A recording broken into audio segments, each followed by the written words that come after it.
want to learn how to shift gears like this.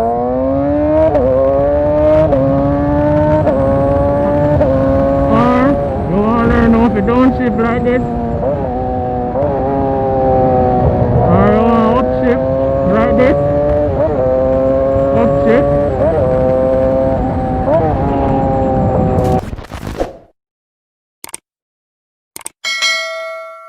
All my supporters and subscribers, it's August 21st and I'm currently at 3,200 subscribers. It was like yesterday I was struggling to reach 100 subscribers, and I want to take this time out to thank you guys for watching the video, supporting the channel. A lot of plans I have for the channel. If you see the title of this video, it's how to shift gears on a motorcycle. I've been dying to do this video, been delayed by rain. First time I did the video, I did it at the roadside. There was too much noise and distractions and I couldn't focus on what I was trying to say. So I deleted that video. Hopefully this video comes out better. I have an external microphone running up to my helmet because when I start riding you're not gonna hear. So hopefully this video goes well. Guys, please watch at least 50% of the video. It definitely helps out the channel. When it's time to shift, you will know. You will hear the bike getting louder, and at a point it's gonna like struggle, like it's gonna get way loud. When I'm riding, you will see what I'm talking about. So once you're riding, you will know when to shift. There isn't a specific point on the RPM range that I shift. I personally shift by feel. Sometimes I shift all the way up here, sometimes I shift here, sometimes I short shift, go all the way up to 6th gear if I'm cruising on the highway. And when you shift, put back your foot back up onto the foot stand. Don't keep your foot down there if you're not gonna shift. You have your foot under the shifter. Once you're done shifting, put back your foot like this. You'll be riding the bike, you're on the throttle. What you basically do is close the throttle like this, pull in the clutch, kick up, release the clutch, get back onto the throttle. It's very simple. Closing the throttle, pull in the clutch, kick up, release the clutch, get back onto the throttle.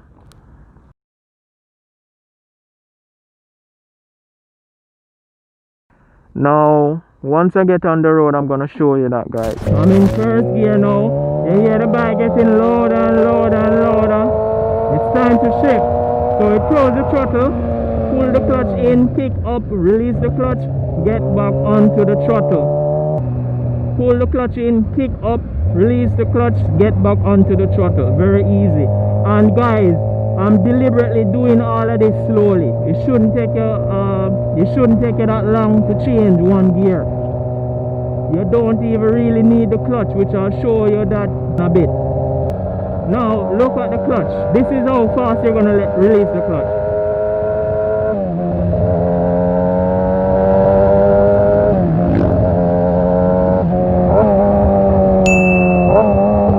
They call it throttle blipping. Next thing that you're gonna do is turn the throttle blip. That's gonna make the shifting, whether it's upshifting or downshifting, much smoother. So what you're basically gonna do is something like this.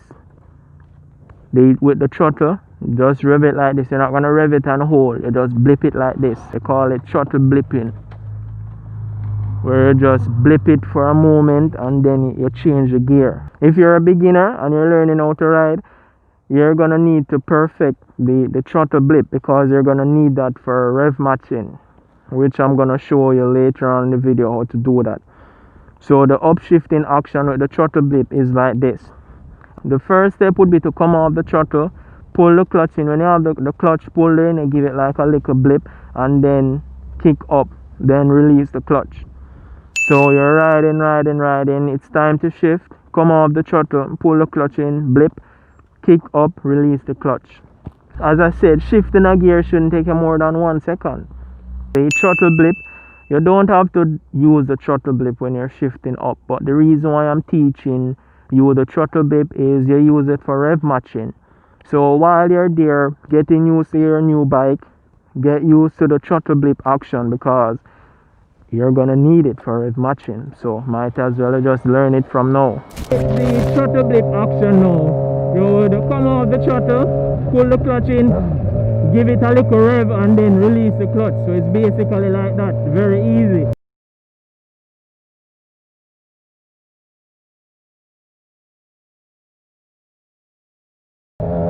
Very smoothly, and look at how fast I release the clutch. Look again. Don't need a clutch for this, as the word says, clutch is shifting from first to second. I would personally recommend that you use the clutch to shift from first to second, from second to third, third to fourth, fourth to fifth, fifth to sixth. You can clutchless shift. This is the shifter lever. This is your foot. You would put your foot underneath the shifter pedal and put little amount of pressure on the pedal, and as soon as you roll off the throttle, the bike is just gonna flick into the next gear. That's a pro tip for you guys. As soon as you roll off the throttle and you have little amount of pressure underneath the shifter pedal, as soon as you roll off, the bike is gonna flick into the next gear. I have my foot underneath the shifter pedal, and as soon as I roll off, it's gonna go into the next gear like this. You see? That up, all the way up to 6th gear. So false neutral is when you don't click up hard enough from first to second and the bike goes into neutral. You don't want that to happen to you in a corner. So to prevent that from happening, all you do is click up hard enough from first to second so it doesn't go into neutral. Now if the bike goes into neutral, don't immediately click down, or click up, wait little bit, or you brake till the bike slows down, then you kick it into a higher gear like second. Say you're in second gear and you're near red line, you cannot downshift. If you downshift, probably you're gonna break something in your transmission or something bad is gonna happen. Let the bike slow down a bit and then you can downshift. Now to engine brake, while the cars are passing, to engine brake, what you're basically gonna do is, it's slightly like upshifting but it's reverse. So you would close the throttle, pull the clutch in, kick down into the lower gear and release the clutch slowly. Smooth is the key with engine braking. You have to be smooth with it. So we go up into the gear.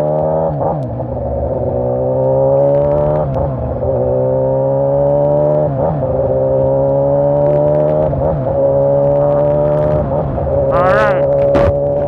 Now we're gonna engine brake. Come off the throttle, pull the clutch in, and you hear that little hum. That's the compression of the bike going down. So you do like this. That's downshifting. So you're pulling the clutch in and you're kicking down. You have to be smooth releasing the clutch when you're engine braking. If you drop the clutch or release it too fast, the bike is gonna kind of lunge forward a bit. I personally prefer rev matching as opposed to engine braking.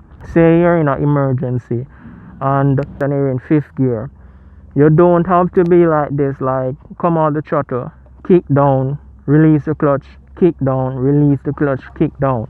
What you do is you sink the clutch, come off the throttle first, sink the clutch, kick down, all the way into first. But mind you, the amount of compression that's gonna be from 5th gear all the way to 1st gear. When you release the clutch, you have to be very careful, because if you drop the clutch and you're going a significant amount of speed from in 5th gear and you just drop the clutch like that, probably you'll be ejected from the bike. So you have to be very smooth. Alright guys, so rev matching now. The actions to rev match, all you're gonna do is, all of these actions, they basically happen at the same time. You're doing 3 things. Pull the clutch in and you blip the throttle while you're kicking down. You come off the throttle first and as you pull in the clutch, you like give it the throttle blip while clicking down. So it's basically like this.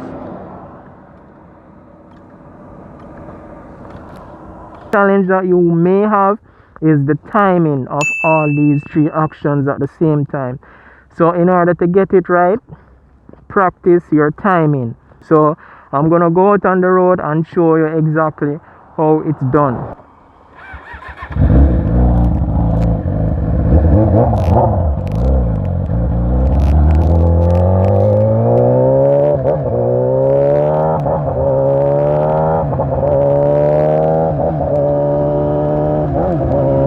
Alright, so this is the rev matching now.